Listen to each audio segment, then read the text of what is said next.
ដេចបានជាស្រីយំ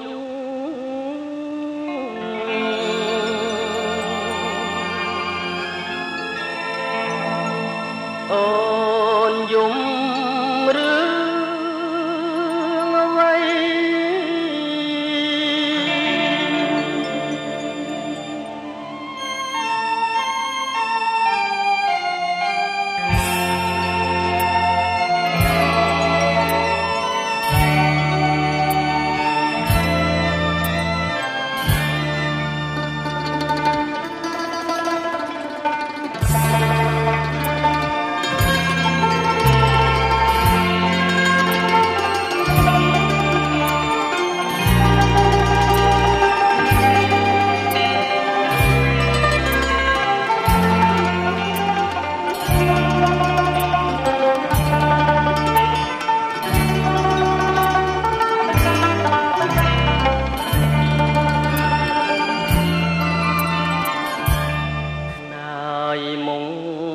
ចងគៀ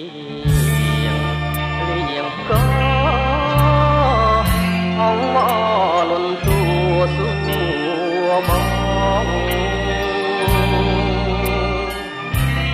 មិនដេចក៏អូននាងគេងបែកខ្នងព្រួយផងយំផងផឹងនឹងបងឬអូ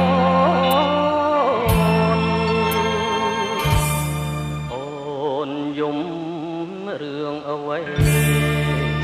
រឿងអ្វីយំបីរាត្រីយំមិនបាត់ឡើយបែកខ្នងដាក់បងមិនព្រមឆ្លងឆ្លើយឬមានគូ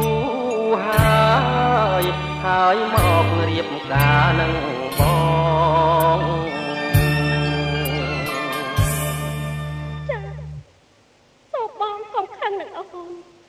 អូនមានសង្សាររួចទៅហើយមែនតែម្ដាយអូនគាត់បង្ខំឲ្យអូនរៀបការនឹងបងហើយអូនមិនហ៊ានប្រកាសការពិតព្រមចរិយអូនបានបូជាជូនសង្សារអូនរួចទៅហើយមិនអ្វីទេអូនអើយកុំយំបងមិនបងខំចិត្តអូនឡើ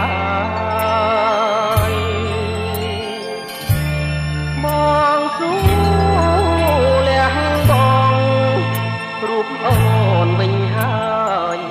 អូនអើយជួមសងតាអូនចងទៅបងជូតទឹកភ្នែកជូនស្រីបងគ្មាននិស្ស័យជាប្តីអូនទេតែចិត្តជ្រុលស្នេហ៍បងនៅតែស្នេហ៍បងមិនភ្លេច